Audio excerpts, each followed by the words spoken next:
ito po nakakatawa po ang Comelec dahil meron daw po nagbigay sa kanila ng unverified information na nagkaroon daw po ng vote buying dito po sa rally sa Hong Kong. May binanggit pa po $200, no? $200 $200 daw po. Mabuti po narito tayo kasi wala naman po media na nagpunta rito, mainstream media. Nakakagalit po. Kaya nga po, tama po na may mga vlogger na nagpunta ron para masasagot po natin sa aktual, no? Comelec, kung kinakailangan nyo po na magbibigay sa inyo ng tamang impormasyon, very willing po ako mag-volunteer, no? Papakita ko po sa inyo lahat ng videos ko nakuha sa labas. Alam niyo po, hindi problema na mga neto pong mga taga Hong Kong, OFW po ng Hong Kong, hindi po nila problema yung may bayad, hindi po yan katulad dito sa Pilipinas na kaya pumupunta sa mga rally dahil may mga paiyuda yung iba, no? Harap-harapan po, harap-harapan po na nagsasalita, nakikita natin yung mga kandidato, lalo na po ng mga nasa kabilang, yung mga pro-administration, na sila pa po yung namimigay ng mga ayuda. Yun po bakit ayaw nyo pong imbestigahan. Ang dami ko po nakikita. Ito po ba, tanong ko lang sa inyo, Comelec, meron ba nagpakita sa inyo ng video na nagbabayaran doon sa Hong Kong? Kasi kakatayin po sila rito eh. Grabe po, lahat po. Hindi ko nga tinatanong yung mga tao eh. Kusa po sila. Wala kaming bayad dito. Walang ayuda dito. Hindi kami nakapila dahil sa ayuda. Gusto lang nila makita si PRRD. Ayan. Nakakahiya po. Nakakahiya kayo rito sa Hong Kong. Mga taga Hong Kong. Grabe ang intriga sa inyo. Binayaran daw kayo kaya kayo hindi po kayo nakailangan ng mga taga Hong Kong. Ang kinakailangan po ng mga OFW na Hong Kong, mas malaking venue.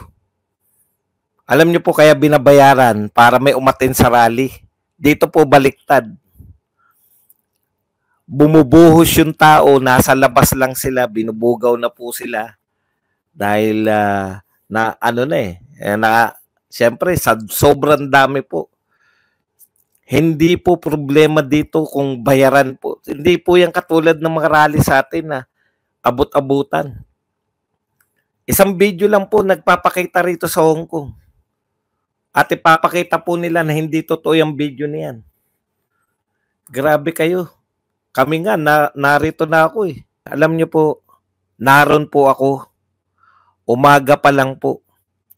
Wala pong bayaran doon.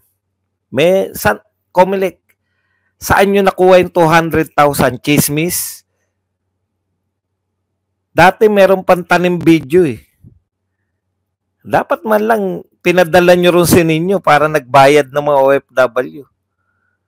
Hindi po ba? Naalala nyo sa KOJC na pinagsuot ng t-shirt tapos in-interview ng kaboses ni Ninyo. Hindi ko masabi kung si Ninyo nga yun.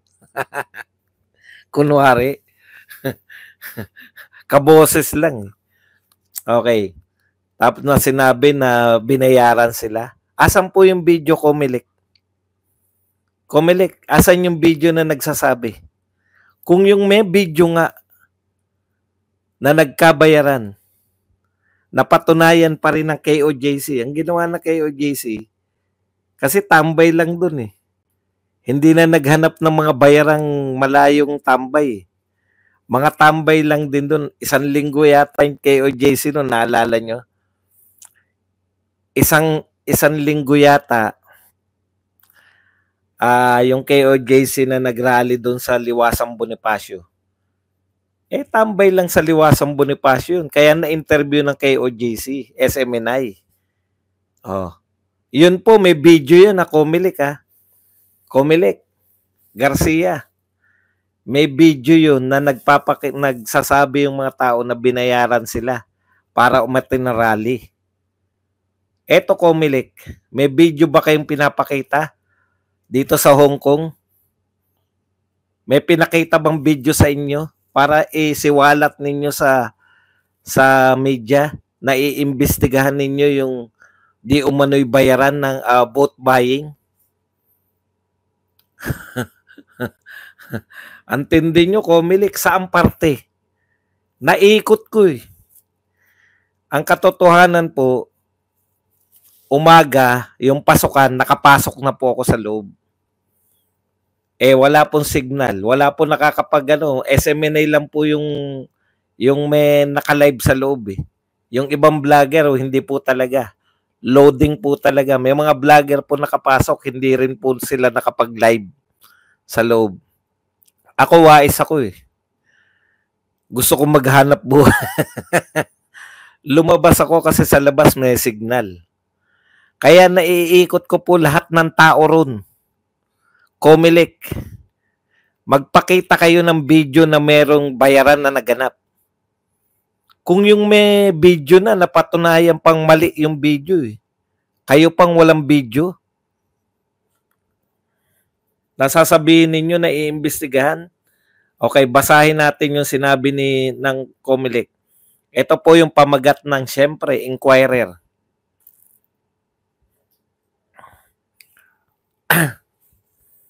Ito po sabi po, Comelec verifying reported vote buying at Hong Kong rally. Puta, grabe tong Inquirer, no? Sabi po, the Commission on Elections on Monday said it would verify reports of vote buying at a recent campaign rally in Hong Kong. Sino po yung nag-report? Ako po, takang-taka ako sa inyo eh. Verifying report. Sino po nag-report? Comelec na may vote buying. Oy, yung libo-libo pong Hong Kong OFW na nagpunta ron at hindi nakapasok, vote buying daw po ang nangyari ron. Nagbayaran daw po doon. Alam niyo po, hindi problema ng mga tao dito. Hindi naman po namin pinagmamalaki, no? Hindi po namin pinagmamalaki na mayayaman po yung mga taga Hong Kong. Pero hindi po nagpunta ron yung mga taga Hong Kong dahil may bayaran. Kanya-kanya pong baon. Dami nga nagbigay sa akin ng baon nila eh. Kanya-kanya pong baon yung nagpunta ng Hong Kong. Kanya-kanya po sila. Hindi po nila problema yung kaya sila nagpunta doon dahil binayaran sila. Ang problema nila, paano sila makakapasok? Maliit yung venue. Puno na yung venue. Nasa labas sila. Mga lintik na Comelec to.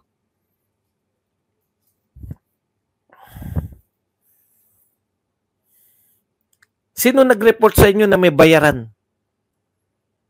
Alam nyo, hindi yan katulad ng mga nahahatak sa Pilipinas na mga nagrarally na kaya nahatak. Ayun, may mga Comelec, eto lang pala. Ibalik ko lang sa inyo. May mga video, kunin nyo lang sa GMA7. Kaya umati ng rally dahil binayaran sila. Hindi yun yung interviewin nyo. Ang mga OFW rito sa Hong Kong, naaawa ko. Dahil kusa sila nagpunta dun, yung iba madaling araw dahil walang ticket. Kaya ang hinanakit nila, sana na lang sa malaking venue na lang. Sayang naman yung pagpunta ni Tatay Digong. Sa maliit na venue lang. Mas marami pa po.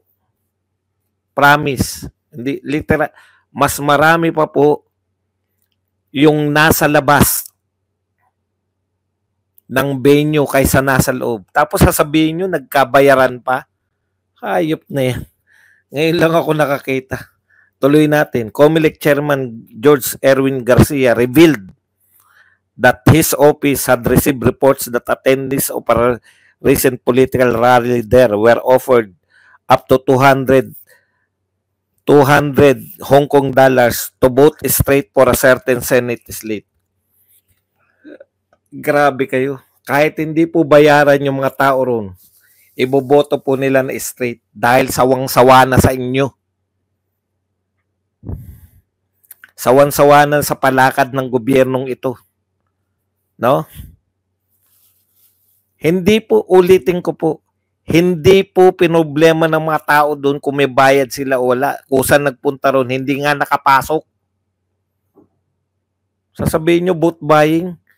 Yung mga kandidato nangangako, may dala kaming pera. Pag nanalo kami, triple pa yan. Wala kang aksyon, Comelec. Nakalagay sa tape. Si Dan Fernandez, nagsasalita. Inimbestigahan mo na ba si Dan Fernandez? Meron pong video yun. O yung mga video nila nung mga namimigay ng pera. Lantaran. Mga politiko, namimigay sila ng ayuda. Pwede yun? Inaalaw mo yun, Comelec? Pero ito, may report lang sa'yo, iimbestigahan mo. Oh. Siyempre, nagyari yun ha. We have received news or information about it. Oh, saan nyo nabalitaan yung news na yan? Alam ko lahat ng news dito, SMNI, Banateros. Ito po mga vlogger lang dito, Banateros. Si Jojo de Guzman at saka itong si Lacale. At yung iba pang mga vlogger siguro na based sa Hong Kong na hindi ko alam. May news na nagkabayaran dito. Huwag niyong insultuhin yung mga taga Hong Kong.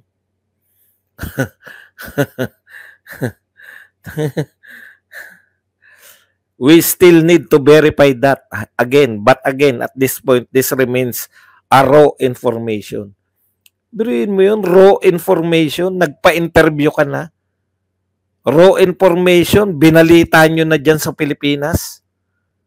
Yung mga nakuna ng video na nangangako.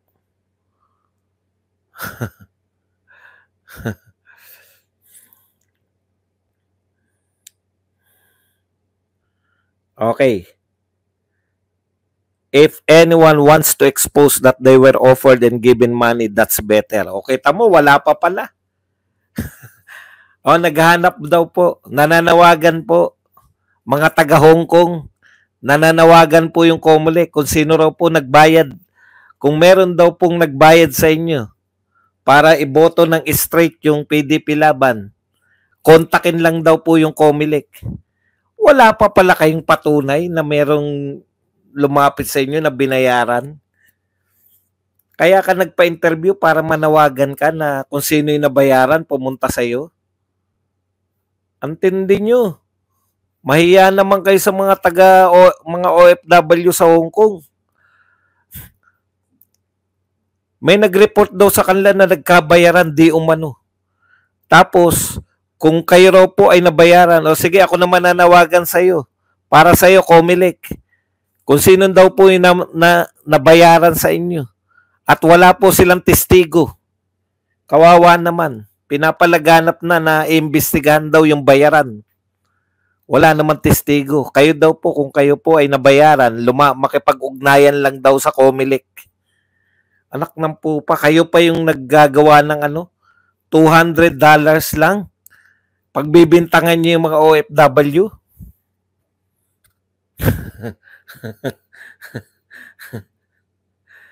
Baka mas malaki pa na gastos ng mga OFW para umatin dun sa baon nila Tsaka pampakape kay Badong.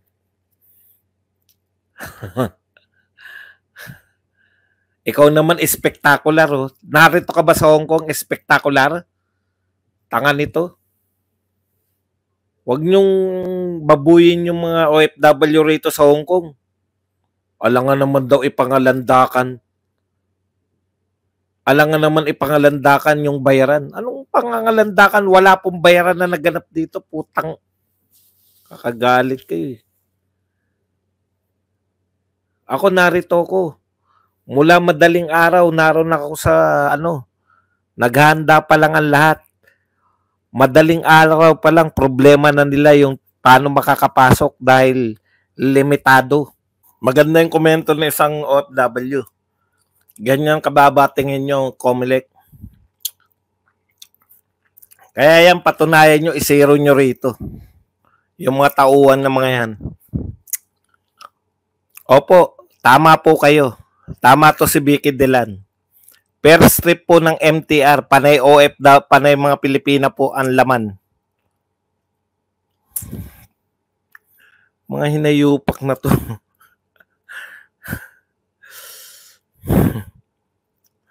Okay.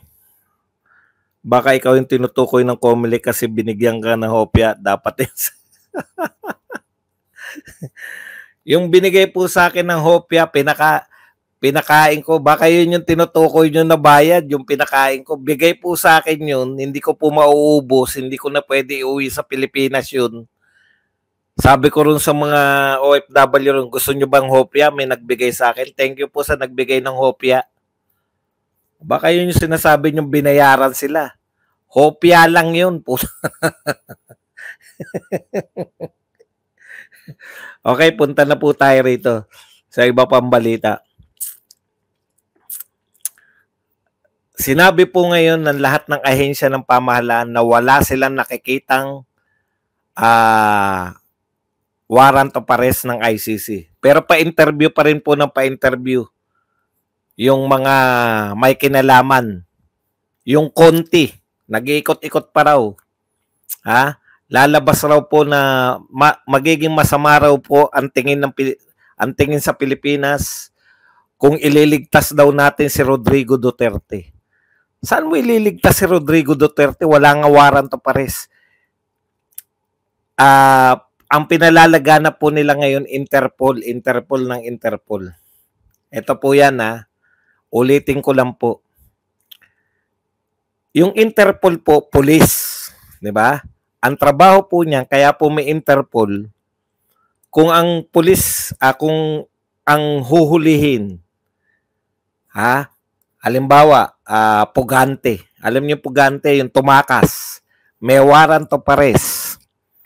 Pinaghanap ng batas sa Pilipinas. So, sino po yung maghuhuli?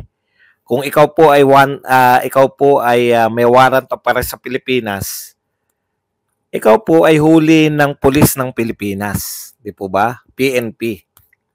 Ngayon, kung ikaw po ay tumakas, hindi ka na pwedeng hulihin ng mga pulis Pilipinas. Halimbawa, nagpunta ka ng Hong Kong, hindi ka pwedeng hulihin. Kasi ang jurisdiction ng mga pulis ng Pilipinas hanggang Pilipinas lang. Kaya po binuo yung Interpol. Para yung mga tumatakas sa batas ng Pilipinas, nagpunta siya sa Interpol member country, makikipagtulungan ang huhuli yung pulis dun sa Hong Kong through Interpol. Kasi wanted siya sa Pilipinas. Ito pong sinasabi nila, haka-haka lang nila yan. Na ire-request, yung ICC, ganito naman po, international. May krimen kang ginawa, international. Kaya nga po, international eh. Dalawa. Kaya tignan nyo po yung may mga warrant of arrest. Dalawang nasyon po involved. May warrant of arrest si Putin. Sino po involved? Russia at Ukraine. Dalawang nationality, international. Ito po si Netanyahu. May warrant of arrest Israel at saka Palestine. Hindi po bansa yung Palestine pero ano po siya? Nationality. International, dalawa. Ang Pilipinas po kakaiba. Ang Pilipinas, ang sinasabi si Tatay Digong, Pilipino. Ang sinasabing krimen ni Tatay Digong, ginawa sa Pilipino, sa mga Pilipino din, di umano.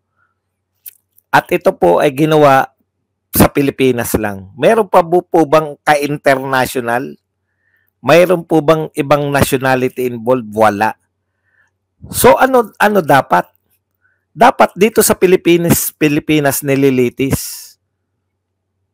Bakit hindi ipalitis dito? Bakit sinampa sa international? Kasi nga, etong mga to, mahilig, alam nila na hindi papasa sa Pilipinas, sa korte ng Pilipinas, dahil si Tatay Digong ay presidente. Yung presidente, pwede po siyang magpatupad ng war on drugs. Yun po yun. Kaya kahit wala tayong ka-inter, sinampa sa ICC. Kasi gusto nila makonvict. Sino ba yung mga ICC? Mga Europeans. Mga Europeans po na yung utak po nila, gusto nila, yung mga kultura nila, i-impose nila sa iba't ibang bansa. Yung mga Europeans na yung mga addict, ay kinakalinga. Binibigyan nila ng droga.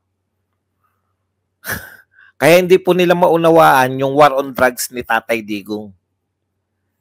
Yan yung problema sa inyo eh. Kaya doon nila gusto magsampa. Anyways, bakit ko to kinukwento? Para sabihin sa inyo na walang warrant of arrest. Ngayon, sakop ba ng ICC yung Interpol? Hindi. Pag may warrant of arrest sila, sabi ng Philippine government po to makikipag-ugnayan yung ICC sa Interpol. Wala namang ugnayan yung ICC sa Interpol. Haka-haka lang po yan ng mga Pilipino eh. Pilipino lang po nagsasabi niyan. Nakipag-ugnayan ba yung ICC sa Interpol para mahuli si Putin? Narinig nyo ba? Wala.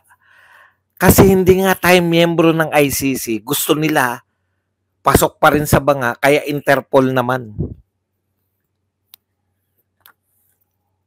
Panay mga chismis ang pinapalaganap ng mga yan. Meron na po bang hiningi ang ICC na sa Interpol, humingi na ba sila ng tulong? Paano mo hihingi ng tulong na Interpol? Wala pang warrant of arrest.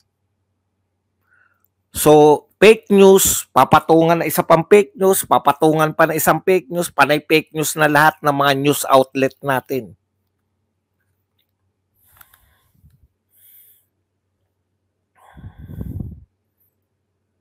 Interpol?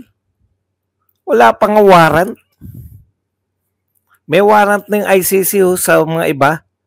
Humingi ba ng tulong sa Interpol? Hindi.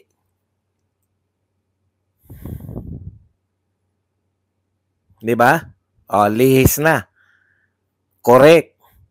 Wala pong kinalaman. Hindi po tayo pwedeng huli. Ngayon, bakit po fake news ang Manila Times? Kasi sabi ng Manila Times, meron na raw red. Ito po, the Philippine National Police is on heightened alert and is preparing to deploy thousands of policemen to arrest former President Rodrigo Duterte. The issuance of red notice by the International Criminal Police Organization. Meron na raw issuance. Nag-issue raw po na red notice. Ano ba yung red notice? Ito po yung red notice. A red notice is a request to law enforcement worldwide to locate and provisionally arrest a person pending extradition, surrender, or similar legal action. May red notice na raw po yung Interpol para po sa pagkakadakip nito ni Tatay Digong. Dinadamay nyo pa yung Interpol sa mga fake news nyo. Totoo po bang meron ng red? Meron na po bang red notice? Wala pong nagbabalita kahit sino. Talagang mga fake news to mga dyaryo natin eh. Ngayon, ang tanong ko, ayan, fake news po yan. Sino po nagsabi na fake news yung meron bang mga pulis sa Davao na na may pagkilos po ba yung mga kapulisan sa Davao? Meron po. Binalita rin ng mga vlogger natin, naroon. Pero ano po paliwanag ng mga pulis sa Davao? Ang paliwanag po, ito po ay kanilang simulation exercise. Simulation exercise lang. Hindi po huhulihin si Tatay Digong. Sinesimulate lang nila kung paano huhuli. Tanong. Tama yung suggestion na to. Kailan nyo po ipapatawag? Kailan nyo ipapatawag yung Manila Times, yung PCO at saka pang ibang media sa pagpapakalat ng fake news at mga chismis. Ipatawag nyo.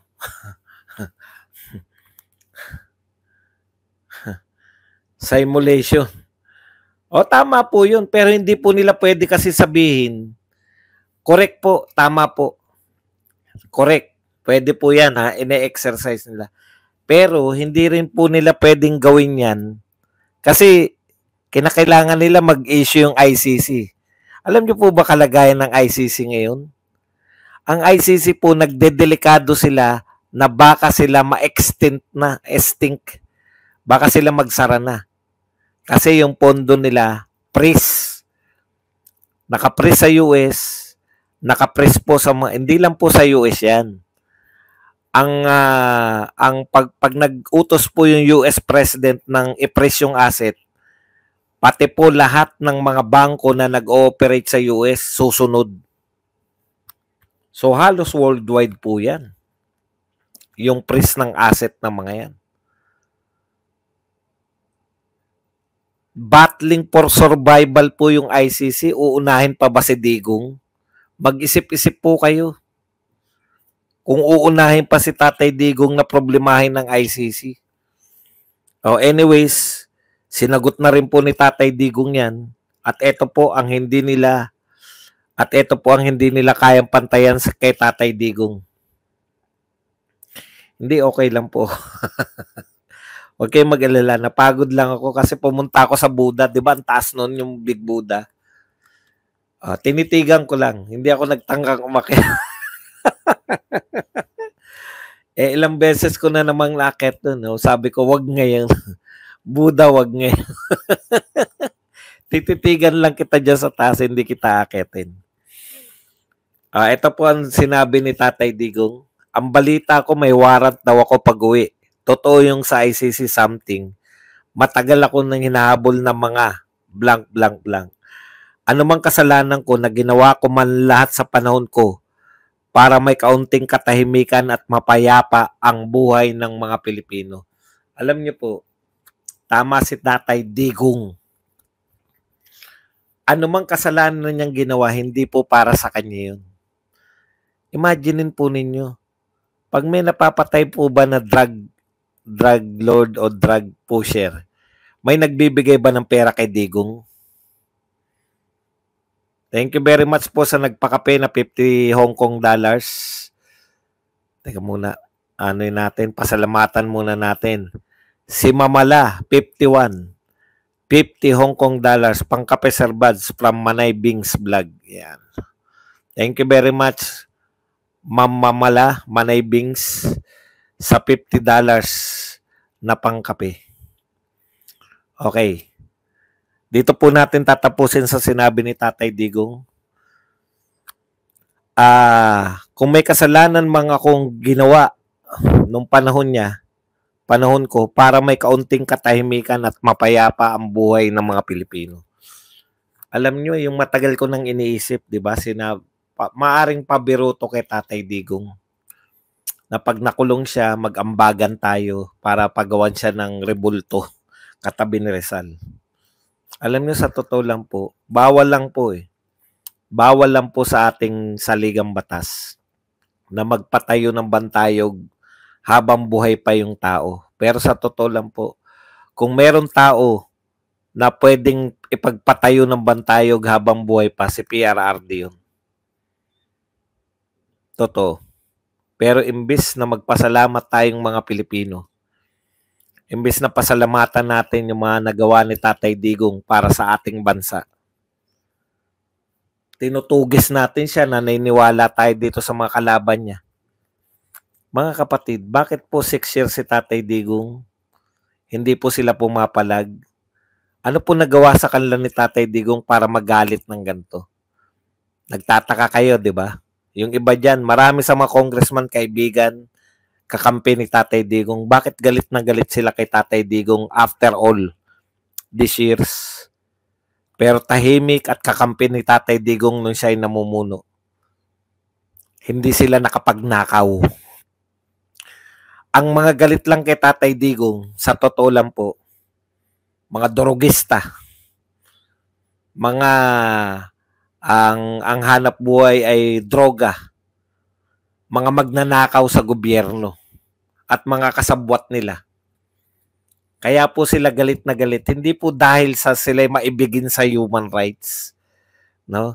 Na naaawa sila sa mga napatay ng mga maliliit na pusher, naaawa sila sa mga namatay ng mga maliliit na runner, pusher, may kinalaman sa droga. Hindi po totoo yan.